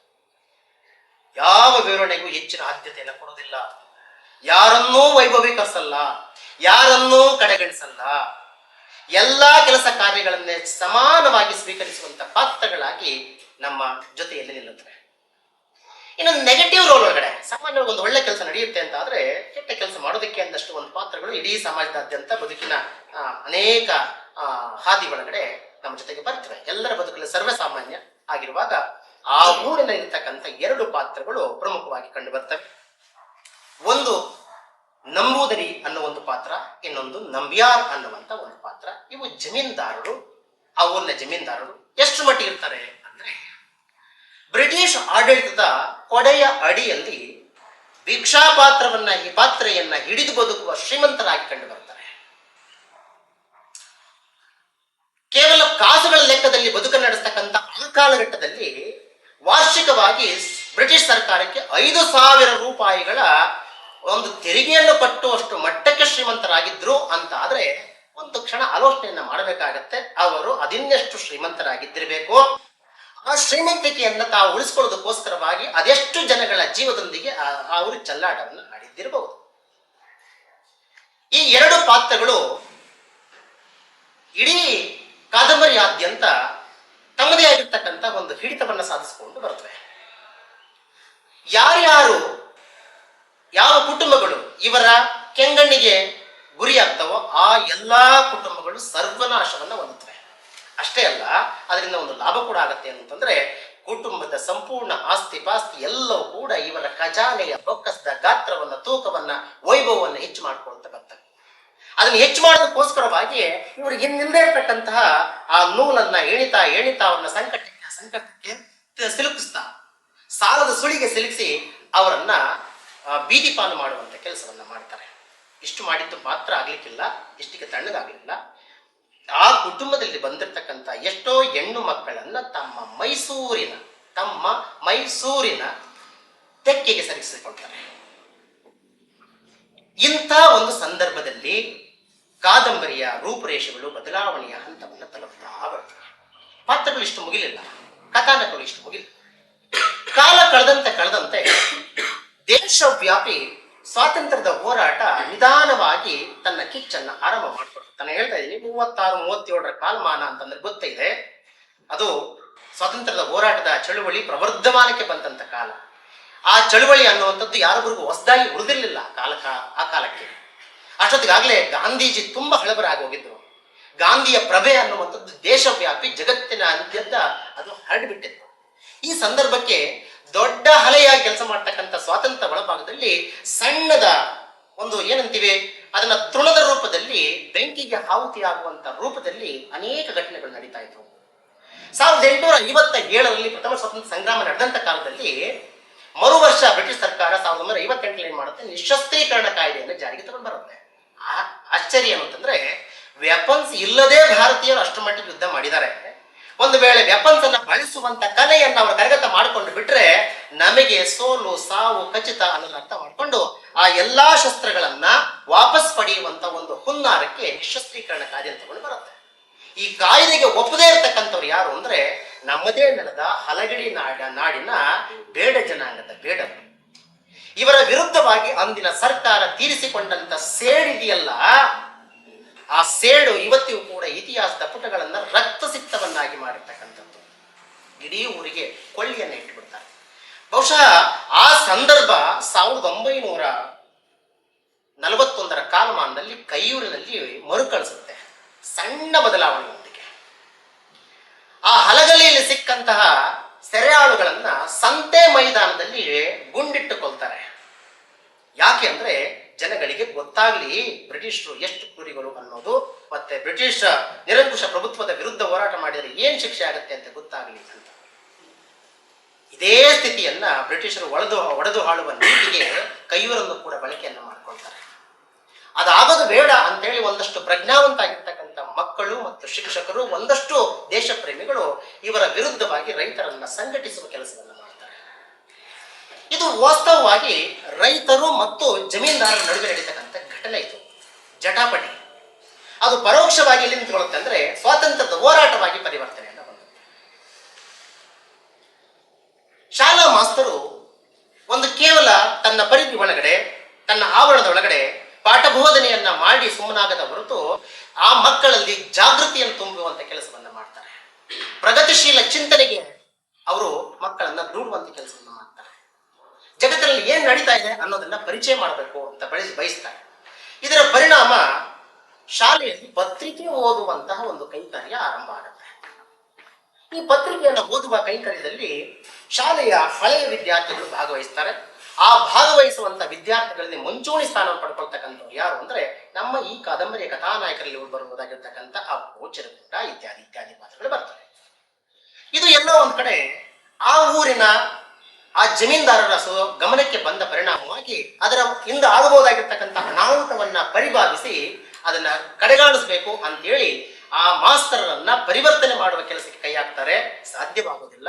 ಬದಲಿಗೆ ಬೇರೊಂದು ಕೆಲಸಕ್ಕೆ ಹಚ್ಚುತ್ತಾರೆ. ಅಲ್ಲಿ ಯಶಸ್ಸನ್ನ ಕಾಣ್ತಾರೆ. ಅವರು ಎಷ್ಟು ಸಮರ್ಥರಾಗಿದ್ರು ಜಮೀನ್ದಾರರು ಅಂದ್ರೆ ಆ ಊರಿಗೆ ಶಾಲೆಯನ್ನ ತಂದು ನಡೆಸುವಷ್ಟು ಸಮರ್ಥರು, ಮತ್ತೆ ಆ ಶಾಲೆಯ ವಿಶ್ವಸ್ತ ಮಂಡಳಿಯ ಸಂಪೂರ್ಣ ಅಧಿಕಾರವನ್ನ ವಹಿಸಿಕೊಳ್ಳುವಷ್ಟು ಅಷ್ಟು ಸಮರ್ಥರು, ಮತ್ತೆ ಶಿಕ್ಷಕರನ್ನ ಬದಲಾವಣೆ ಮಾಡುವಷ್ಟು ಮಟ್ಟಕ್ಕೂ ಕೂಡ ಅವರು ಶಕ್ತಿವಂತರು. ಅಷ್ಟೇ ಅಲ್ಲ, ಬ್ರಿಟಿಷ್ ಸರ್ಕಾರದ ಆ ಕೆಲವು ಆದೇಶಗಳು ಈ ಒಂದು ಕುಟುಂಬಗಳ ಏನಂತೀವದು ಅವರ ಬತ್ತಳಿಕೆಯಿಂದ ಬರುವಂತಹ ಆದೇಶಗಳಾಗಿ ಕೂಡ ಪರಿವರ್ತನೆಯನ್ನ ಹೊಂದಿದ್ದರು. ಅಷ್ಟರ ಮಟ್ಟಿಗೆ ಶಕ್ತಿವಂತರಾಗಿದ್ರು. ಅವರ ಮನವೊಲಿಸುವ ಕೆಲಸವನ್ನು ಕೂಡ ಮಾಡ್ತಾರೆ. ಆ ಅಧಿಕಾರವನ್ನ ಬಳಕೆ ಮಾಡಿ ಶಾಲೆಯ ಆ ಚಟುವಟಿಕೆಯನ್ನು ನಿಲ್ಲಿಸುವ ಕೆಲಸವನ್ನ ಮಾಡ್ತಾರೆ. ಆದರೆ ಧೃತಿಗಿಡದೇ ಇರ್ತಕ್ಕಂಥ ಈ ಪಾತ್ರಗಳು ಬೇರೊಂದು ಪರ್ಯಾಯ ವ್ಯವಸ್ಥೆಯನ್ನ ಮಾಡಿಕೊಂಡು ಕೋರ ಎನ್ನುವ ಮನೆಯ ಆ ಜಗುಲಿಯ ಮೇಲೆ ಪುಸ್ತಕವನ್ನು ಓದುವಂತ ಕೆಲಸವನ್ನ ಕೈಗೊಳಿಸ್ತಾರೆ. ಈ ಒಂದು ಕಾಲಘಟ್ಟದಲ್ಲಿ ಅಬೂಬಕರ್ ಅನ್ನುವ ಪಾತ್ರ ಬಂದು ಸೇರ್ಕೊಳ್ಳುತ್ತೆ. ಅದು ತರಬೇತಿಯನ್ನು ಪಡ್ಕೊಂಡಿರ್ತಕ್ಕಂಥ ಶಿಸ್ತಿನ ಮನುಷ್ಯ. ಇಲ್ಲಿ ಬಂದಾಗ ಅದಕ್ಕೊಂದು ಹೊಸ ಕಳೆ ಬರುತ್ತೆ, ಜನರ ಗುಂಪುಗೂಡುತ್ತೆ, ಒಂದು ಹೊಸ ರೂಪ ಬರುತ್ತೆ, ಹೋರಾಟಕ್ಕೆ ಒಂದು ಲಯ ಸಿಕ್ಕತ್ತೆ, ಒಂದು ವೇಗ ಸಿಗತ್ತೆ. ಈ ವೇಗಕ್ಕೆ ಆ ಒಂದು ನಿರಂಕುಶಾಧಿಕಾರಿ ಕುಟುಂಬಗಳು ಸೆಟೆದು ನಿಲ್ತವೆ. ಇದರ ಪರಿಣಾಮ ಬ್ರಿಟಿಷ್ ಕಡೆಯಿಂದ ಒಬ್ಬ ಅಧಿಕಾರಿ ಅದನ್ನ ನಿಯಂತ್ರಣಕ್ಕೋಸ್ಕರವಾಗಿ ಕೈಯೂರಿಗೆ ಆಗಮಿಸ್ತಾನೆ. ಆ ನಿಯಂತ್ರಣವನ್ನ ಮಾಡುವ ಸಂದರ್ಭದಲ್ಲಿ ಬಂದಂತ ಸುಬ್ಬಯ್ಯ ಎನ್ನುವಂತ ಒಂದು ಪಾತ್ರ ಅಚಾನಕ್ಕಾಗಿ ಅಕಾಲಿಕ ಮರಣಕ್ಕೆ ಗುರಿಯಾಗುತ್ತೆ. ಇದು ಒಂದು ಕಾರಣವನ್ನ ಇಟ್ಟುಕೊಂಡು ಬ್ರಿಟಿಷ್ ಸರ್ಕಾರ ಇವರ ವಿರುದ್ಧವಾಗಿ ಷಡ್ಯಂತ್ರವನ್ನ ನೀಡುತ್ತೆ. ಎಷ್ಟು ಮಟ್ಟಿಗೆ ಷಡ್ಯಂತ್ರ? ಅವನೊಬ್ಬನ ಕೊಲೆ ನಡೆದಿದೆ. ಆ ಕೊಲೆಯಿಂದ ಅನೇಕ ಕಾಣದ ಕೈಗಳು ಕೆಲಸ ಮಾಡ್ತವೆ. ಆ ಕೆಲಸ ಮಾಡುವಂತ ಕೈಗಳಲ್ಲಿ ಪ್ರಮುಖ ಪಾತ್ರಧಾರಿಗಳು ಯಾರ್ಯಾರು ಅಂದ್ರೆ ಇವತ್ತಿನ ಬಲಿಪಶುಗಳಾಗ್ತಕ್ಕಂಥ ಎಲ್ಲ ಪಾತ್ರಗಳನ್ನು ಸಿಲುಕಿಸಿ ಬಿಡ್ತಾರೆ. ಒಟ್ಟಾರೆಯಾಗಿ 60 ಪ್ರಮುಖ ಯುವಕರನ್ನ ಸೆರೆ ಹಿಡಿದು ಮಂಗಳೂರಿನ ಜೈಲಿನಲ್ಲಿ ಇಡ್ತಾರೆ. ಕಣ್ಣಾನೂರಿಗೆ ವರ್ಗಾಯಿಸ್ತಾರೆ. 2 ವರ್ಷಗಳವರೆಗೆ ಅವರನ್ನ ಕೋರ್ಟ್ ಕಚೇರಿಗೆ ಅಲಿಸ್ತಾರೆ. ಜೈಲಿನಲ್ಲಿ ಕೂಡಿಡ್ತಾರೆ. ಕೊಡಬಾರದ ನಾನಾ ರೀತಿಯ ಶಿಕ್ಷೆಗಳನ್ನ ಗುರಿಪಡಿಸ್ತಾರೆ. ಅನೇಕ ರೀತಿಯ ಸುಳ್ಳು ಸಾಕ್ಷಿಗಳನ್ನ ಸೃಷ್ಟಿ ಮಾಡ್ತಾರೆ. ಇವರ ಒಂದು ಅಂತಶ್ಚೈತನ್ಯವನ್ನ ಹತ್ತಿಕ್ಕುವಂತ ಕೆಲಸವನ್ನ ಮಾಡ್ತಾರೆ. ಏನೇ ಮಾಡಿದರೂ ಕೂಡ ಧೃತಿಗೆಡದ ಹೋರಾಟ ನಡೀತಾ ಹೋಗುತ್ತೆ. ಸಾಲದಕ್ಕೆ ದೇಶವ್ಯಾಪಿ ಈ ಒಂದು ಹೋರಾಟಕ್ಕೆ ಅದರದೇ ಆಗಿರ್ತಕ್ಕಂಥ ಒಂದು ಸಪೋರ್ಟ್ ಅಥವಾ ಸಹಾಯ ಹಸ್ತ ಚಾಚ್ತಾ ಬರುತ್ತೆ. ಇವರನ್ನ ಆ ಕಾನೂನಿನ ಕುಣಿಕೆಯಿಂದ ಪಾರು ಮಾಡಬೇಕು ಅನ್ನೋ ಕಾರಣಕ್ಕಾಗಿ ರಾಜಾರಾಯ ಅನ್ನುವಂಥ ಒಬ್ಬ ವಕೀಲನ ಆಗಮನ ಆಗತ್ತೆ. ಪ್ರಸಿದ್ಧವಾಗಿರ್ತಕ್ಕಂಥ ಮದ್ರಾಸಿನ ಪಿಳ್ಳೆ ಅನ್ನುವಂಥ ಒಬ್ಬ ಶ್ರೇಷ್ಠ ನ್ಯಾಯಾಧೀಶನ ಆಗಮನ ಕೂಡ ಆಗುತ್ತೆ. ಯಾರು ಏನೇ ಪ್ರಯತ್ನ ಪಟ್ಟರೂ ಕೂಡ 2 ವರ್ಷಗಳ ನಂತರದಲ್ಲಿ ಪ್ರಬಲ ಸಾಕ್ಷ್ಯಾಧಾರಗಳು ಇದ್ದಾಗ್ಯೂ ಕೂಡ ಈ ಪ್ರಮುಖ 4 ಪ್ರಾಣವನ್ನು ಉಳಿಸಿಕೊಳ್ಳಿಕ್ಕೆ ಸಾಧ್ಯ ಆಗೋದೇ ಇಲ್ಲ. ಅವರು ವೀರಮರಣವನ್ನು ಹೊಂದುತ್ತಾರೆ. ಇವತ್ತಿಗೂ ಕೂಡ ಆ ಹುತಾತ್ಮರ ಸ್ಮಾರಕಗಳನ್ನ ನೋಡಕ್ಕೆ ಸಿಗುತ್ತೆ. ಆ ಊರು ಅದೇ ರೀತಿಯ ಸೌಖ್ಯವನ್ನ ಅದು ಪಡ್ಕೊಳ್ತಾ ಬರುತ್ತೆ. ಪ್ರತಿ ವರ್ಷವೂ ಕೂಡ ಅಲ್ಲಿ ಆ ಕೈಯೂರಿನ ವೀರಗಾಥೆ ನಡೀತಾ ಹೋಗುತ್ತೆ. ಪ್ರತಿಯೊಮ್ಮೆ ವೀರಗಾಥೆ ನಡೆದಾಗಲೂ ಕೂಡ ಆ ವೀರರ ಸ್ಮರಣೆಯಾಗಿ ಉಳ್ಕೊಳ್ತಾ ಬರುತ್ತೆ. ಈ ಒಂದು ಘಟನೆಯನ್ನ ಕುರಿತು ನಿರಂಜನ ಮಾತನಾಡ್ತಾ ಒಂದು ಸ್ಟೇಟ್ಮೆಂಟ್ ಅನ್ನ ಕೊಡ್ತಾ ಹೋಗ್ತಾರೆ. ಉತ್ತಮ ಬದುಕಿಗಾಗಿ ಹೋರಾಟ ಮಾಡಿದಂತಹ ಆ ಯುವಕರು ದುಡಿದರು, ಮಡಿದರು ಅಂತ. ಇವತ್ತಿನ ಸಮಾಜಕ್ಕೆ ಬೇಕಾಗಿರ್ತಕ್ಕಂಥದ್ದೇ ಇದು. ಎಲ್ಲರೂ ಹುಟ್ಟುತ್ತಾರೆ, ಎಲ್ಲರೂ ದುಡಿತಾರೆ, ಎಲ್ಲರೂ ಮಡಿತಾರೆ. ಆದ್ರೆ ಯಾತಕ್ಕಾಗಿ ಹುಟ್ಟಿದ್ರು, ಯಾತಕ್ಕಾಗಿ ದುಡಿದ್ರು, ಯಾತಕ್ಕಾಗಿ ಮಡಿದ್ರು ಅನ್ನುವ ಈ ಪ್ರಶ್ನೆಗಳ ಹಿಂದೆ ನಮಗೆ ಉತ್ತರ ಸಿಗದೇ ಇರತಕ್ಕಂಥ ಮರೀಚಿಕೆಯನ್ನು ಹುಡುಕ್ಬೇಕನ್ಸುತ್ತೆ. ಆದ್ಮೇಲೆ ನಾನು ಈ ಕಾದಂಬರಿಯನ್ನ ಆಯ್ಕೆ ಮಾಡಿಕೊಂಡಿದ್ದರ ಉದ್ದೇಶ ಇದೆ. ಸ್ವಾತಂತ್ರ್ಯ ಪೂರ್ವದಲ್ಲಿ ನಡೆದಿರ್ತಕ್ಕಂಥ ಘಟನೆಯನ್ನು ಸ್ವಾತಂತ್ರ್ಯ ನಂತರದಲ್ಲಿ, ಅದರಲ್ಲೂ ಕೂಡ 79 ವರ್ಷಗಳನ್ನ ಪೂರೈಸಿದ ನಂತರದಲ್ಲಿ ಈ ಪುಸ್ತಕದ ಅಧ್ಯಯನ ಎಷ್ಟರ ಮಟ್ಟಿಗೆ ಪ್ರಸ್ತುತ ಅನ್ನೋ ಪ್ರಶ್ನೆಯನ್ನು ಇಟ್ಕೊಂಡು ನೋಡಿದ್ರೆ, ಈ ಕಾದಂಬರಿಯಲ್ಲಿ ಬರ್ತಕ್ಕಂಥ ಒಂದಷ್ಟು ಯುವ ಪಾತ್ರಗಳನ್ನ, ಇವತ್ತು ಬದುಕ್ತಕ್ಕಂತಹ ಒಂದಷ್ಟು ಯುವಕರನ್ನ ಅಥವಾ ಕೌಟುಂಬಿಕ ವ್ಯವಸ್ಥೆಯನ್ನ, ರಾಜಕೀಯ ವ್ಯವಸ್ಥೆಯನ್ನ ಪರಸ್ಪರ ಮುಖಾಮುಖಿ ಮಾಡಿ ನೋಡಿದಾಗ ಏನಾದರೂ ಕೂಡ ಬದಲಾವಣೆ ಕಂಡು ಬರುತ್ತಾ? ಆ ಬದಲಾವಣೆ ಅನ್ನುವಂಥದ್ದು ಧನಾತ್ಮಕವ ಅಥವಾ ಋಣಾತ್ಮಕವ ಅನ್ನೋದನ್ನು ನೋಡ್ಬೇಕಾಗ್ತದೆ. ನಮ್ಮ ದೃಷ್ಟಿಯಲ್ಲಿ ಹಳೆದು ಅನ್ನುವಂಥದ್ದು ಅದು ಗುಜರಿ ಐಟಮ್ ಅಲ್ಲ. ಆ ಗುಜರಿ ಐಟಮ್ ಅನ್ನುವಂಥದ್ದು ಇವತ್ತಿನ ಸಮಾಜಕ್ಕೆ ಎಷ್ಟರ ಮಟ್ಟಿಗೆ ಆಪ್ತ ಅನ್ಸುತ್ತೆ ನೋಡ್ಬೇಕಲ್ಲ. ಹಾಗೆ ನೋಡುವಾಗ ಒಂದಷ್ಟು ವಿಚಾರಗಳನ್ನ ಚರ್ಚೆ ಮಾಡಲಿಕ್ಕೆ ಸಿಗುತ್ತೆ. ಅಂದೂ ಕೂಡ ಕೈಯೂರಿನಲ್ಲಿ ಶಾಲೆ ಇತ್ತು, ಅಲ್ಲೂ ಒಬ್ಬ ಶಿಕ್ಷಕ ಇದ್ದ, ಅಲ್ಲೂ ಶಿಕ್ಷಣದ ವ್ಯವಸ್ಥೆ ನಡೀತಿತ್ತು. ಇವತ್ತಿಗೂ ಕೂಡ ಬೀದಿಗಳಲ್ಲಿ, ಗಲ್ಲಿಗಳಲ್ಲಿ ಶಾಲೆಗಳಿದ್ದಾವೆ. ಅದರಲ್ಲೂ ಕೂಡ ವೈಭವೋಪೇತವಾಗಿರ್ತಕ್ಕಂಥ ದೊಡ್ಡ ಗಾತ್ರದ ಶಾಲೆಗಳಿದ್ದಾವೆ. ಶಿಕ್ಷಕರ ದಂಡೇ ಇದೆ. ಶಿಕ್ಷಣದ ವ್ಯವಸ್ಥೆಯಂತೂ ಅನೇಕ ಮಾಧ್ಯಮಗಳಲ್ಲಿ ನಡೀತಾ ಇದೆ. ರಾಕ್ಷಸ ಸದೃಶವಾಗಿರ್ತಕ್ಕಂಥ ಅನೇಕ ವಾಹನಗಳು ಬಂದು ಮಗುವನ್ನ ಹದ್ದು ಹಕ್ಕಿಯನ್ನ ಆರಿಸಿಕೊಂಡಂತೆ ಹೋಗುತ್ತೆ.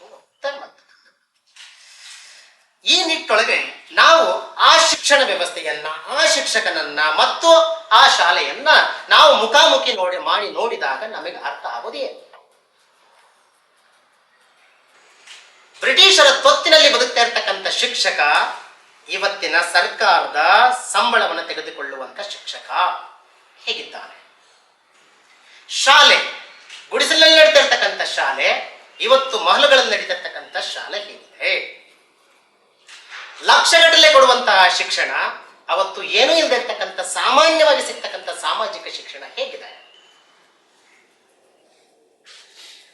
ಕೇವಲ 4ನೇ ತರಗತಿಯನ್ನ ಪಾಸ್ ಮಾಡಿಕೊಂಡು 5ನೇ ತರಗತಿಗೆ ಪರವೂರಿಗೆ ಕಳಿಸಲು ಸಾಧ್ಯವಾಗದೇ ಇರ್ತಕ್ಕಂಥ ಕೌಟುಂಬಿಕ ವ್ಯವಸ್ಥೆ ಒಳಗಡೆ ಓದುವ ಉತ್ಸಾಹವನ್ನ ಕಟ್ಟಿಟ್ಟು ಬದುಕುವಂತಹ ಅಪ್ಪು, ಚಿರುಕೊಂಡ, ಕುಯಿಂಬು, ಅಬೂಬಕರ್ ಅನ್ನುವ ಪಾತ್ರಗಳು ಸಿಕ್ಕಂತ ಅಲ್ಪ ಜ್ಞಾನವನ್ನ ಯಾವ ಉದ್ದೇಶಕ್ಕೋಸ್ಕರವಾಗಿ ಬಳಸಿದವು, ಅದಾವ ಸಾರ್ಥಕ್ಯವನ್ನ ಮೆರೆದವು, ಅದ್ಯಾವ ಚಿರಸ್ಮರಣೆಗೆ ಒಳಪಟ್ಟವು ಅಂತ ವಿವೇಚನೆಯನ್ನ ಮಾಡಬೇಕಾಗಿದೆ.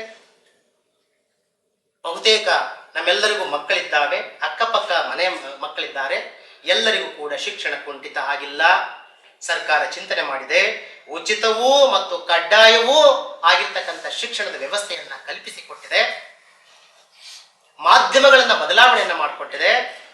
ಹಕ್ಕಾಗಿ ಪರಿವರ್ತನೆಯನ್ನ ಮಾಡಿಕೊಟ್ಟಿದೆ.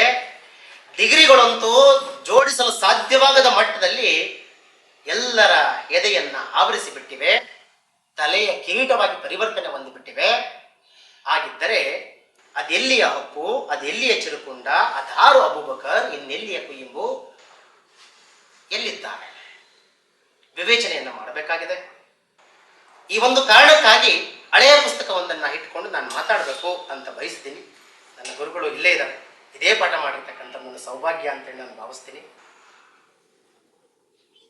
ಆಶ್ಚರ್ಯ ಆಗುತ್ತೆ ನನಗೆ, ಎಲ್ಲವೂ ಇದ್ದು ಇಲ್ಲದೇ ಬದುಕುವಂತಹ ಕಾಲಘಟ್ಟದಲ್ಲಿ ನಾವು ನಿಂತಿದ್ದೀವಿ. ಅನಾಥ ಪ್ರಜ್ಞೆ ನಮ್ಮನ್ನು ಕಾಡ್ತಾ ಇದೆ. ಕುಟುಂಬಗಳು ಚಿಕ್ಕದಾಗಿ ಬರ್ತಾ ಇದಾವೆ. ಬರೀ ಕುಟುಂಬ ಚಿಕ್ಕದಾಗಿದ್ದ ಸಮಸ್ಯೆ ಆಗ್ತಿರ್ಲಿಲ್ಲ, ಮನೆಯ ಕೊಠಡಿಗಳು ದೊಡ್ಡವಾಗ್ತದೆ. ಮನಸ್ಸೋ ಸಂಕುಚಿತಗೊಳ್ತಾ ಇದೆ. ಸರ್ಜರಿ ಮಾಡಲು ಸಾಧ್ಯವಾಗದೇ ಇರುವಷ್ಟು ಮಟ್ಟಕ್ಕೆ ಸಂಕುಚಿತಗೊಳ್ತಕ್ಕಂಥ ಮನಸ್ಸನ್ನ ವಿಕಸನ ಮಾಡ್ತಕ್ಕಂಥ ಶಿಕ್ಷಣ ಅದಾವ ಮಾಸ್ತರ್ ಬರಬೇಕಾಗಿದೆ, ಚಿಂತನೆಯನ್ನ ಮಾಡಬೇಕಾಗಿದೆ. ಅಪ್ಪು ಚೆರುಕುಂಡ ಕುವೆಂಪುರೆಲ್ಲರೂ ಕೂಡ 4 ಜನ ನೇಣಿನ ಕುಣಿಕೆಗೆ ತಮ್ಮ ತಲೆಯನ್ನ ಕೊಡುವ ಸಂದರ್ಭಕ್ಕೆ ಕಣ್ಣೀರಿಡಬಾರದು ಅಂತೇಳಿ ಮಕ್ಕಳು ನಿರ್ಧಾರ ಮಾಡ್ತಾರೆ. ನಗತ ಹೋಗೋಣ ಅಂತ. ಎಷ್ಟೋ ಬಾರಿ ಪುಟ್ಟ ಕಂದಮ್ಮನನ್ನ ಮುದ್ದಾಡ್ಲಿಕ್ಕೆ ಅವಕಾಶ ಆಗ್ಲಿಕ್ಕಿಲ್ಲ. ಕಂಬಿಯ ಸರಳುಗಳ ಮಧ್ಯೆ ಮುಟ್ಟುತ್ತಾನೆ, ರೋಮಾಂಚಿತ ಆಗುತ್ತೆ, ಕಣ್ಣಲ್ಲಿ ಭಾವಸ್ಫುರಣ ಬರುತ್ತೆ. ಹೆಂಡತಿಯನ್ನ ಮುಟ್ತಾನೆ, ಚಿಕ್ಕ ವಯಸ್ಸಿಗೆ ಮದುವೆ ಆಗಿರ್ತಕ್ಕಂಥ ಮಕ್ಕಳು, ಅಳಬೇಕು ಅನ್ಸುತ್ತೆ. ಬ್ರಿಟಿಷ್ ಅಧಿಕಾರಿ ಮೀಸೆ ಬಿಟ್ಕೊಂಡು ಕೂತಿರ್ತಾನೆ, ಅವನ ಮುಂದೆ ಹತ್ತರೆ ಭಾರತೀಯರ ತಲೆತಗ್ಸ್ದಂಗೆ ಆಗುತ್ತೆ. ಕೈಯೂರಿನ ಕಲಿಗಳು ಮಣ್ಣು ಪಾಲಾಗ್ತಾರೆ, ಅಳೋದಿಲ್ಲ. ಈ ಕಿಚ್ಚನ್ನ ನಾವು ಎಷ್ಟು ಯುವಕರಲ್ಲಿ ನೋಡ್ಲಿಕ್ಕೆ ಸಿಗುತ್ತೆ. ನೇಣಿನ ಕುಣಿಕೆಯನ್ನು ಏರುವಾಗ ನಮ್ಮನ್ನ ಹಿಡಿಬೇಡಿ, ನಾವೇ ಹೋಗ್ತೀವಿ ಅನ್ನುತ್ತವೆ ಪಾತ್ರಗಳು. ಹತ್ತಿ ಹೋಗುವಾಗ ಎತ್ತ ಅಪ್ಪ ಅಮ್ಮಂದಿರು ಅವರನ್ನ ಎದೆಯೆತ್ತಿ ಕಳಿಸ್ಕೊಡ್ತಾರೆ. ಎಲ್ಲಿಗೆ? ಸಾಯೋದಕ್ಕೆ, ಕಣ್ಣು ಮುಂದೆ ಸಾಯೋದಕ್ಕೆ. ಚಿರುಕಂಡ ಅನ್ನುವಂಥ ಪಾತ್ರ ಏನಿದೆ ಅದು ಒಂದೇ ಮಗು, ಬಹು ದಿನಗಳವರೆಗೆ ಪ್ರಯಾಸ ಪಟ್ಟು ದೇವರ ದಿಂಡಿಗೆ ಅರಿಕೆಯನ್ನ ಕೊಟ್ಟು ಹುಟ್ಟಿಸಿಕೊಂಡಿರ್ತಕ್ಕಂಥ ಮಗು, ಬಹು ಪ್ರೀತಿಯ ಮಗು ಅದು.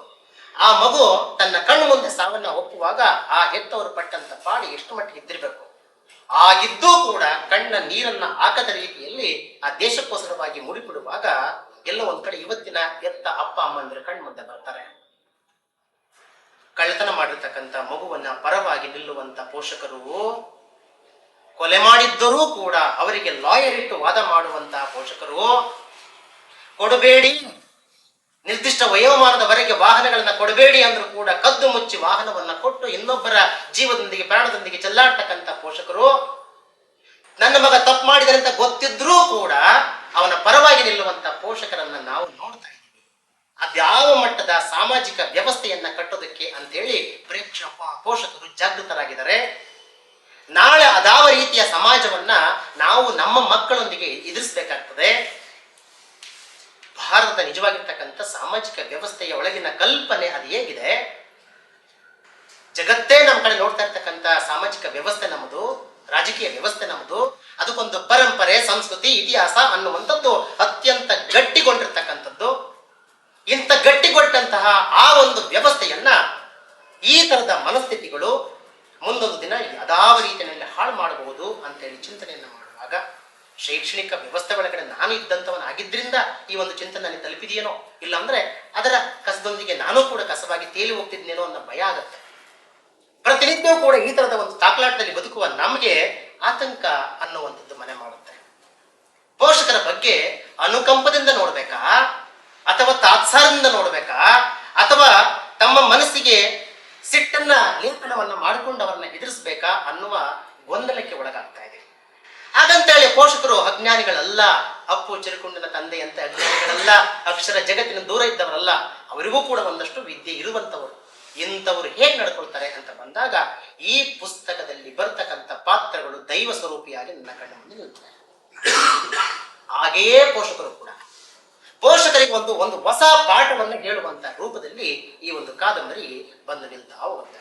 ಹೇಳ್ತಿದ್ದಾರೆ, ಮಕ್ಕಳು ಎಷ್ಟಿದ್ದರೇನು, ಆದರೆ ಬಳಸುವ ಬಗೆ ಹೇಗೆ ಅನ್ನುವ ಒಂದು ಪರೋಕ್ಷ ಪಾಠವನ್ನು ಅದು ಮಾಡ್ತಾ ಬರುತ್ತೆ. ಕಾದಂಬರಿ ಅಂತಂದ್ರೆ ಸಾಮಾನ್ಯವಾಗಿ ಓದಿಸ್ಕೊಂಡು ಹೋಗ್ಬೇಕು. ಹೆಂಗ್ ಓದಿಸ್ಕೊಂಡು ಹೋಗುತ್ತೆ?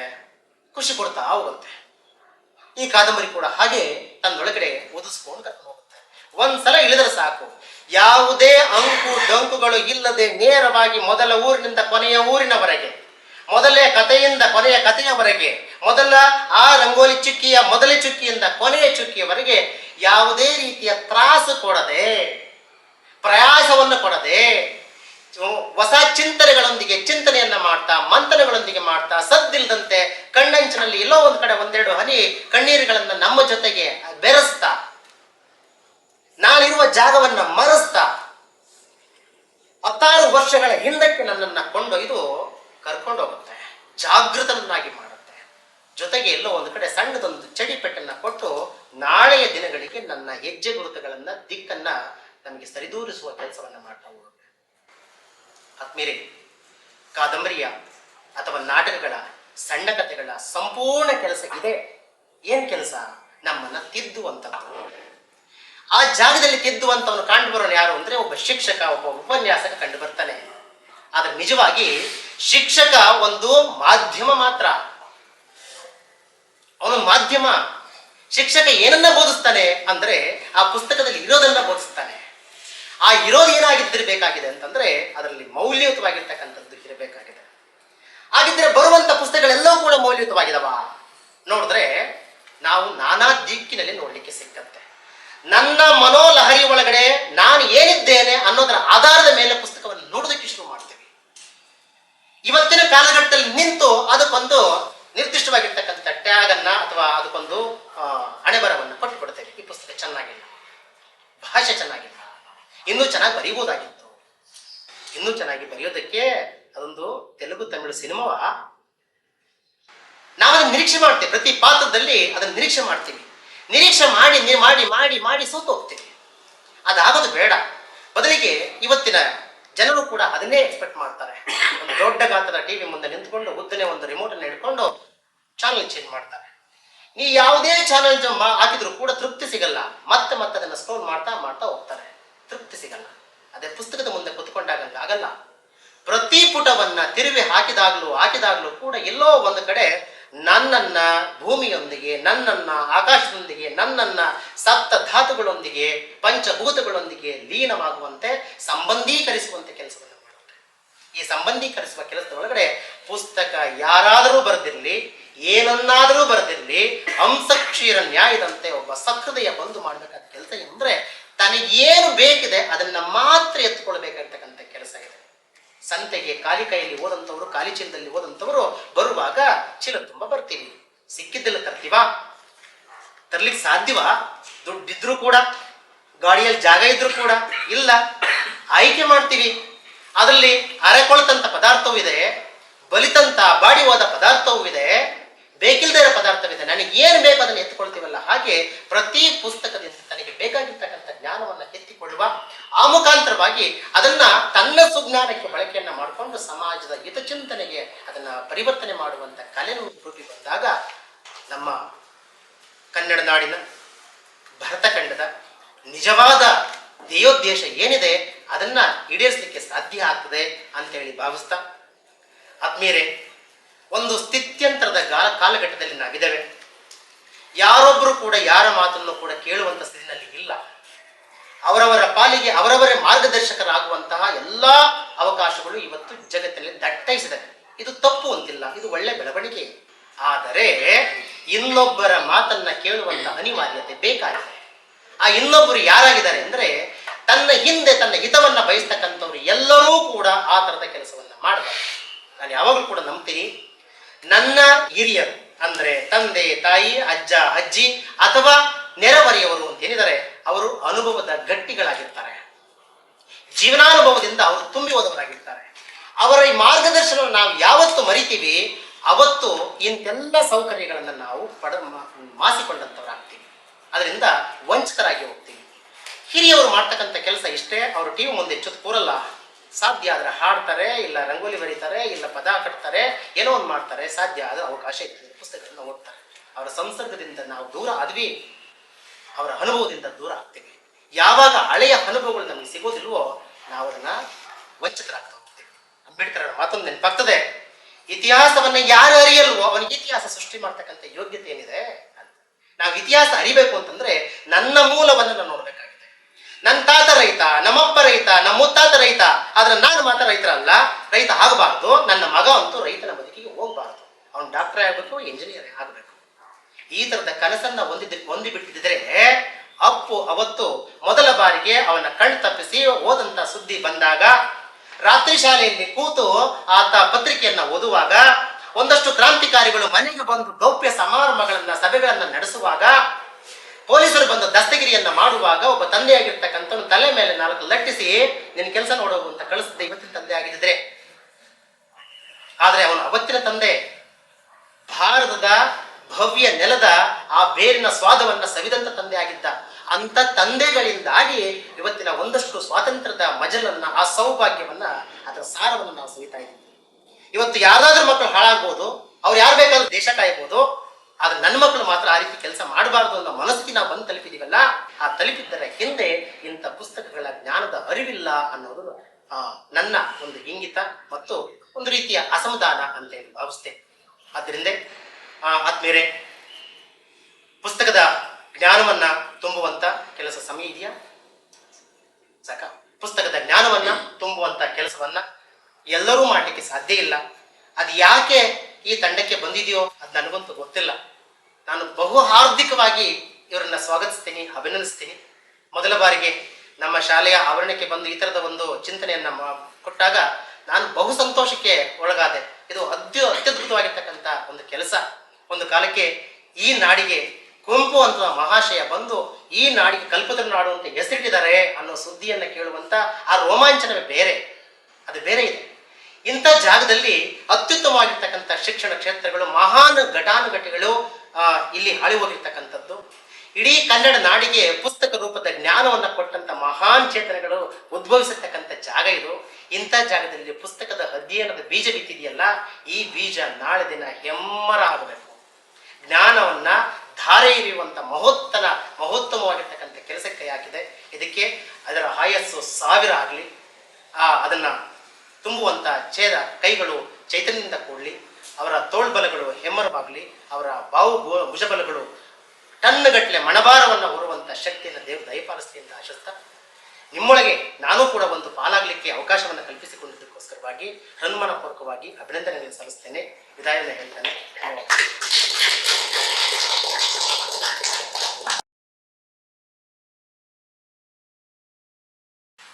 ಇವತ್ತಿನ ಈ ಪುಸ್ತಕ ನಿಜವಾಗ್ಲೂ ನನ್ನ ವೃತ್ತಿ ಜೀವನದ ಒಂದು ಆಯಾಮದಲ್ಲಿ ಬದಲಾವಣೆ ಮಾಡ್ಕೋಬೇಕಾಗಿರುವಂತ ಚಿಂತನೆಯನ್ನು ಮೂಡಿಸಿರುವಂಥದ್ದು.